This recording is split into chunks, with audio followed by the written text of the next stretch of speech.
নমস্কার বন্ধুরা, আজকে তোমাদের সাথে একটা নিরামিষ রেসিপি শেয়ার করতে চলেছি। একদম নতুন ধরনের রান্নাটা খেতে অসাধারণ লাগে, ভাত রুটির সাথে তো জাস্ট জমে যাবে।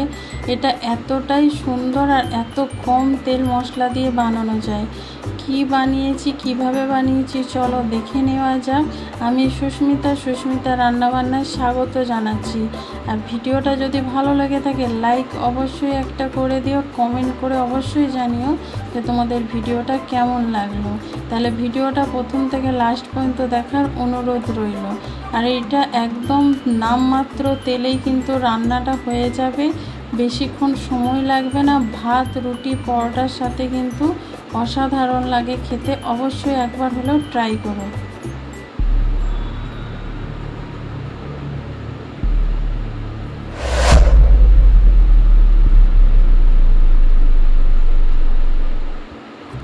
এখানে আমি ছোলার ডাল নিয়েছি, এক বাটি ছোলার ডালকে ভিজিয়ে রেখেছিলাম। এবার আমি বেটে নেব। এখানে আমি ছোলার ডালটা বেটে নিয়েছি, জল নামমাত্র দিয়ে কিন্তু বাটতে হবে।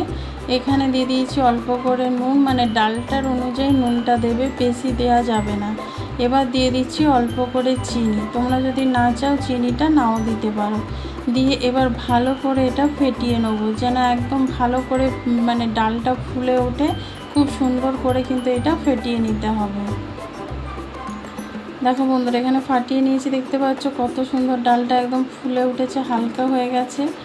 এবার এখানে কড়াতে তেল দিয়েছি, তেলটা গরম হয়ে গেলে 1 চামচ এতে গোটা জিরে দিয়ে দিলাম। গোটা জিরেটা একটু ভাজা ভাজা হয়ে আসলে আমি একটু আদা গ্রেট করে রেখেছি, সেই আদাটা দিয়ে দেবো। এখানে জিরাটা ভাজা হয়ে গেছে, এবার আদা দিয়ে দিচ্ছি। আদাটা একটু ভালো করে ভেজে নেব, যাতে আদার কাঁচা গন্ধটা চলে যায়। দেখতে পেলে আমি কতটা তেল দিয়েছি, এইটুকুন তেলেই কিন্তু পুরো রান্নাটা কমপ্লিট হয়ে যাবে। আর এইটা ভাত রুটি পরোটা যে কোনো জিনিসের সাথে কিন্তু অসাধারণ লাগে খেতে। এখানে আদাটা আমার ভাজা হয়ে গেছে। এবার গ্যাসটা লো করে আমি সব গুঁড়ো মশলা দিয়ে দিচ্ছি। এখানে দিচ্ছি হলুদ গুঁড়ো, তারপরে দিয়ে দেবো কাশ্মীরি লঙ্কার গুঁড়ো, এটা জাস্ট কালারের জন্য আমি ব্যবহার করছি। আর অল্প করে দেব ঝাল লঙ্কার গুঁড়ো। ঝাল লঙ্কার গুঁড়োটা দেবো অল্প করে দিচ্ছি, তার কারণ হচ্ছে এই তরকারিটা একটু মিষ্টি মিষ্টি খেতে হবে, সেই জন্য আমি ঝাল লঙ্কার গুঁড়োটা অল্প করে দিলাম। তোমরা চাইলে কিন্তু এতে জিরে গুঁড়ো ব্যবহার করতে পারো, আমি ব্যবহার করছি না।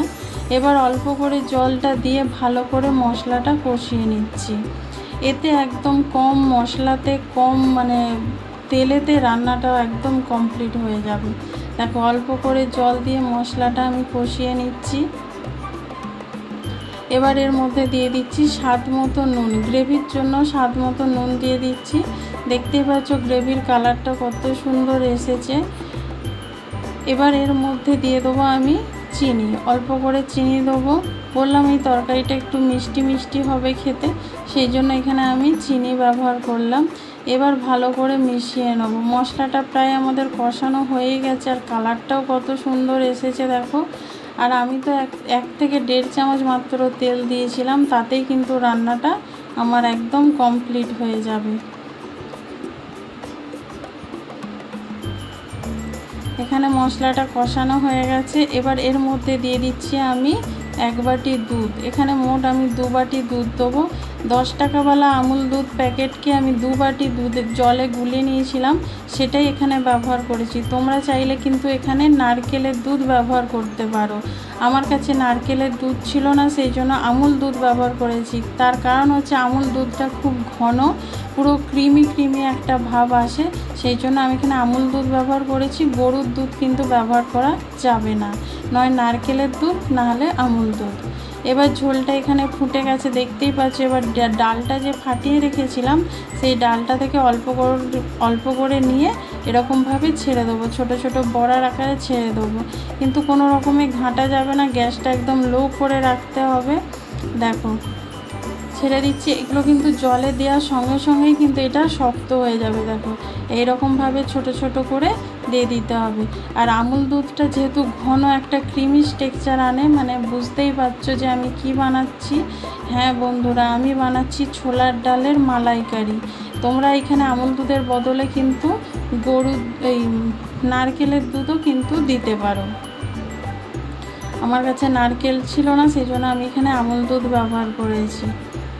তোমরা যতটা পরিমাণ ততটা দিতে পারো, খুব বেশি দিতে যাবে না, তাহলে একসঙ্গে মুশকিল হয়ে যাবে, নাড়তে পারবে না, খুব তাড়াতাড়ি ঝোলটা টেনে নেবে। যতটা ডাল আছে কিন্তু তাহলে জলের পরিমাণটা একটু বেশি করে নিতে হবে। এইভাবেই রেখে দেবো 2 মিনিটের মতন, একটু লো আছে, যাতে এটা ভালোভাবে সেদ্ধ হয়ে যায়। দেখো তোমাদেরকে আমি পুরোটাই দেখাচ্ছি, না কেটে একদম ভালোভাবে আমি তোমাদের দেখিয়ে দিচ্ছি। দেখো এবার তোমাদেরকে আমি নেড়ে দেখাচ্ছি, দেখো কতটা ক্রিমি ভাব এসেছে। দেখো বড়াগুলো এক একটা সব আলাদা আলাদা হয়ে আছে, দেখতেই পাচ্ছ। এটা খেতে যা লাগে না, তোমরা নিরামিষ দিনে এরকমভাবে বানিয়ে ভাতের সাথে, রুটির সাথে, পরোটার সাথে খেতে পারো, অসাধারণ লাগে। দেখো ডালটা কিন্তু একটুও গলে যায়নি, সব বড়াগুলো আলাদা আলাদা হয়ে আছে। এবার এর মধ্যে আমি কিছু টমেটো টুকরো করে রেখেছিলাম, সেই জন্য দিয়ে দিচ্ছি। আর টমেটোটা এখন দিচ্ছি তার কারণ যেহেতু দুধ দিয়েছি, প্রথমে দিলে কেটে যেত, সেই জন্য আমি নামানোর আগে জাস্ট টমেটোটা একটু দিলাম। তোমরা না চাইলেও নাও দিতে পারো, টমেটোটা দিতেই হবে এমন কোনো মানে নেই। এবার দিয়ে দিচ্ছি একটু গরম মশলা গুঁড়ো আর একটু 1/2 চামচ এখানে ঘি দিয়ে দিলাম। দিয়ে ভালো করে মিশিয়ে নিলেই কিন্তু রান্নাটা একদম আমার কমপ্লিট। এবার গরম গরম ভাতের সাথে, রুটির সাথে একদম খেতে পারো। দেখো বন্ধুরা, বড়াগুলো দেখতেই পাচ্ছ তোমরা, একদম গোটা গোটা আছে, দেখো। আর যেহেতু দুধেতে এটা ফুটেছে, এটার মধ্যে আলাদা কোনো জল ব্যবহার হবে না, দুধ দিয়েই কিন্তু রান্নাটা পুরো করতে হবে। তাই সেই জন্য নারকেলের দুধ তোমাদের একটু বেশি করেই তাহলে দিতে হবে, যদি নারকেল দুধ দিয়ে তোমরা করো। আর না হলে আমুল দুধ 1 প্যাকেট হলেই যথেষ্ট। এবার আমি নামিয়ে সার্ভ করব গরম গরম। এই রেসিপিটা যদি ভালো লেগে থাকে লাইক, কমেন্ট, শেয়ার করো। নতুন বন্ধু যারা দেখছো তারা চ্যানেলটা সাবস্ক্রাইব করে বেল আইকনটা ক্লিক করে দিও। যারা ফেসবুক থেকে দেখছো তারা পেজটা ফলো করে দিও। আবার দেখা হবে তোমাদের সাথে নতুন কোনো ভিডিওতে।